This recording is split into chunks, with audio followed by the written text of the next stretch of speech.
Halo, Assalamualaikum warahmatullahi wabarakatuh. Terima kasih untuk yang sudah datang ke channel aku. Kalau belum subscribe, tolong jangan lupa di subscribe, kemudian bunyikan lonceng, dan jangan lupa kasih like serta komentar biar aku makin semangat ya. Penantian dalam Cinta, episode 41. Menunggu Johan. "Permisi mbak, apa saya boleh ketemu sama bapak pengawas yang di kantor ini?" tanya Nina ketika dirinya berada di depan meja seorang wanita yang duduk sambil memandang kertas di tangannya. "Ada urusan apa?" tanya wanita tersebut. "Saya ingin bertanya tentang supir yang bernama Johan, yang beberapa minggu yang lalu mobil yang dibawanya hilang," jawab Nina. "Mobil yang dihilangkannya sudah diganti," ucap wanita tersebut. Nina diam ketika mendengar ucapan wanita tersebut. "Bila ingin tahu lebih jelas, langsung saja ke ruangan Pak Manajer. Itu ruangan Pak Manajer," ucap wanita tersebut. Wanita itu menunjukkan ruangan yang ada di depan mejanya. Nina menganggukkan kepalanya dan kemudian beranjak dari kursi yang didudukinya. Ia mengetuk pintu yang saat ini tertutup rapat. Nina membuka pintu itu ketika mendengar suara perintah masuk. "Selamat pagi pak," ucap Nina yang berdiri di ambang pintu. "Iya pagi, ada apa?" ucap pria tersebut. "Apa saya boleh bertanya pak?" tanya Nina. "Ya sudah, masuk, duduk," ucap pria berusia sekitar 45 tahun tersebut. Nina duduk di depan pria itu. "Apa yang ingin ditanyakan?" ucap pria tersebut memandang Nina. "Saya ingin bertanya pak tentang supir yang bernama Johan, yang beberapa minggu yang lalu mobil taksinya hilang," jelas Nina. Pria itu menganggukkan kepalanya. "Mobil taksinya sudah diganti oleh keluarga Pak Johan." Nina sangat kaget ketika mendengar ucapan pria tersebut. "Mas Johan langsung datang ke sini pak?" tanya Nina. "Tidak, dia datang ke sini orang yang utusan dari keluarganya," ucap pria itu menjelaskan. "Apa ada alamat yang ditinggalkan oleh keluarganya Mas Johan?" tanya Nina. "Tidak ada," jawab pria itu. Nina diam ketika mendengar ucapan pria itu. "Saya baru tahu kalau Pak Johan itu ternyata orang yang sangat kaya," ucap pria tersebut. Nina menganggukkan kepalanya. "Kamu siapanya Pak Johan?" tanya pria itu kepada Nina. "Saya istrinya," jawab Nina. Pria itu diam memandang Nina. "Terima kasih ya Pak, saya permisi," ucap Nina yang kemudian beranjak dari tempat duduknya. Nina keluar dari dalam ruangan pria tersebut. Perasaannya begitu bercampur aduk, senang, sedih, semuanya bercampur menjadi satu. "Bila masalah mobil itu sudah selesai, kenapa Mas Johan tidak pulang?" Nina berkata di dalam hatinya. "Apa urusan Mas Johan dengan keluarganya masih belum selesai, sehingga Mas Johan belum bisa pulang?" Nina mengusap air matanya. Nina merasa begitu takut. Bagaimana bila suaminya meninggalkannya? "Ayah sayang kita nak, ayah pasti pulang. Sekarang ayah sedang bujuk kakek dan nenek untuk mau menerima kita. Ayah harus menyelesaikan masalahnya dengan keluarganya. Jadi kita harus sabar nungguin ayah pulang. Ibu yakin ayah akan pulang secepatnya," Nina berucap dengan mengusap perutnya. "Ayo nak, kita cari kerjaan. Ibu tidak mungkin bisa selamanya nungguin ayah seperti ini. Kita butuh uang untuk hidup kita. Apalagi sebentar lagi anak ibu lahir. Menjelang ayah pulang, ibu harus kerja dulu. Nanti, bila ayah sudah pulang, kita barulah santai-santai di rumah seperti biasanya," Nina berkata di dalam hatinya. Setiap kalimat yang diucapkannya merupakan kalimat untuk dirinya sendiri. Nina memandang cincin di jari manisnya, cincin pemberian suaminya. Nina pulang dengan naik angkutan umum. Dia turun di sebuah rumah makan. Lokasi rumah makan itu tidak jauh dari rumah sewanya. Hanya saja posisinya berbeda arah sama dengan tempat yang kemarin didatanginya.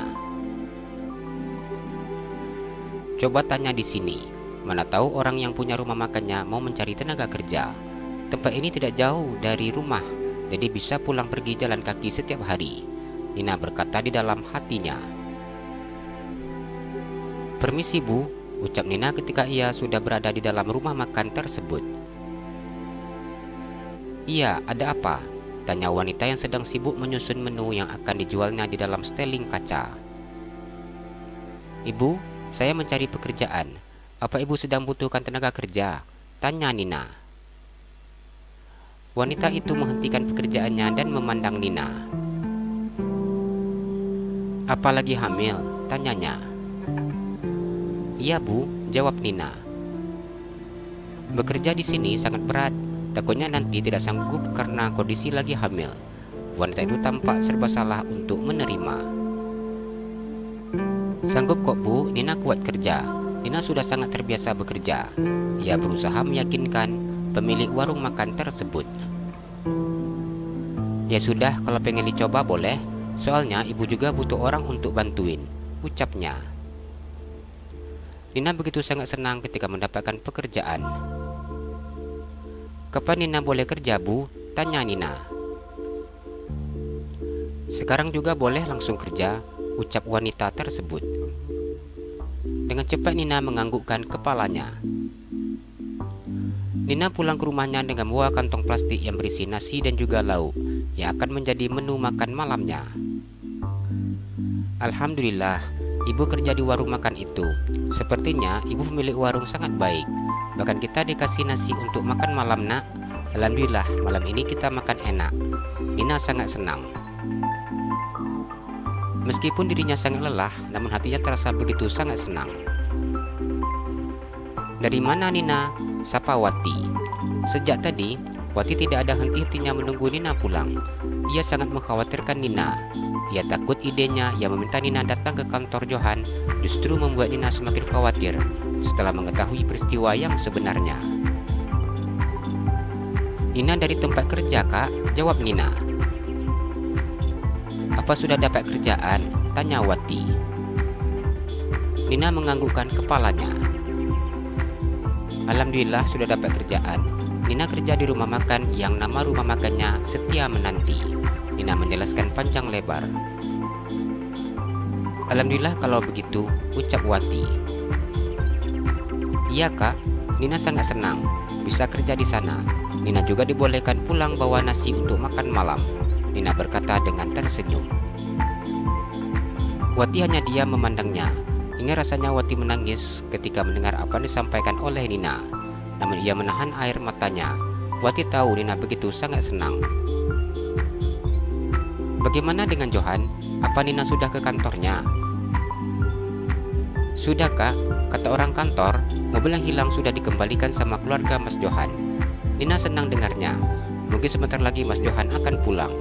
Dia sekarang pasti sedang bahas masalah Nina. Nina berasumsi sendiri. Wati dia memandang Nina. Cara berpikirnya begitu sangat polos dan apa adanya. Amin, semoga Johan secepatnya pulang, ucap Wati yang hanya bisa mendoakan. Apa ada alamat keluarga Johan? Enggak ada Kak, kata orang kantor. Orang yang ditugaskan keluarga Mas Johan tidak memberikan alamat. Wati hanya sedikit tersenyum memandang Nina. Nina tunggu saja ya, ucapnya. Iya Kak, apa kakak mau lauknya? Kita bagi dua. Nina tersenyum dan menawarkan lauk yang dibawanya. Gak usah, untuk Nina saja, ucap Wati. Kalau begitu, Nina masuk dulu ya Kak. Nina mau mandi dan beristirahat, pamit Nina. Wati menganggukkan kepalanya. Bila Johan meninggalkan Nina dalam kondisi hamil seperti ini, benar-benar dia pria yang tidak punya perasaan, ucap Wati. Nina masuk ke dalam rumahnya. Nina duduk di atas kasur dengan kaki yang diluruskan. Capek sekali, rasanya sangat pegal. Nina memijat-mijat kakinya sendiri. Dari awal datang, Nina tidak ada henti-hentinya bekerja. Warung makan tempat dirinya bekerja ternyata sangat ramai, sehingga Nina tidak dapat waktu untuk beristirahat. Nina sangat bersyukur karena ibu warung itu memberikan jam kerjanya mulai dari jam 6 pagi hingga jam 3 sore. Mas Johan terlalu memanjakan Nina. Jadinya seperti ini. Kerja sedikit saja sudah buat Nina sangat lelah. Ia tersenyum saat mengingat sikap manis suaminya. Gak tahu lagi kemana Nina cerita. Nina ingin menangis, tapi Nina malu sama nenek. Nina malu sama anak. Nina benar-benar merasakan hidup sendiri seperti ini. Nina tidak tahu kapan Mas Johan akan pulang. Nina mengusap air matanya.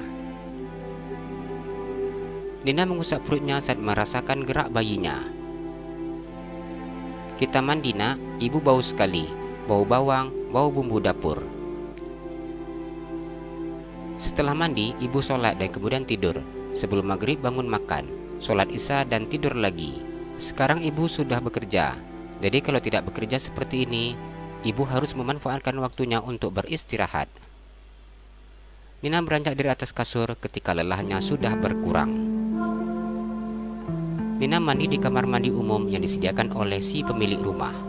Setelah selesai mandi, Nina mengambil air untuk dimasakkannya ke ember yang berukuran besar di dalam rumahnya. Nina membutuhkan air, baik itu untuk memasak dan juga untuk berwudu. Bila subuh, Nina lebih memilih untuk mandi di dalam rumahnya. Nina membuat sedikit batasan agar bisa mandi di dapur di saat subuh. Nina masih teringat pesan yang disampaikan oleh neneknya. Bila kondisi orang sepi, maka jangan keluar. Takutnya ada orang yang masuk ke dalam rumah secara diam-diam. Sejak itu, Nina lebih sangat berhati-hati, apalagi sekarang ia hanya tinggal sendiri. Sesuai dengan jadwal yang telah dibuatnya selesai mandi dan sholat asar, Nina tidur. Nina selalu berdoa agar suaminya diberi kesehatan, keselamatan, dan bisa pulang secepatnya. Nina menyentuh bibirnya. Dulu Mas Johan sangat senang bibir Nina. Sekarang Nina sangat rindu ingin dicium lagi. Mas Johan janji akan pulang. Nina akan menunggu dia pulang. Nina memejamkan matanya.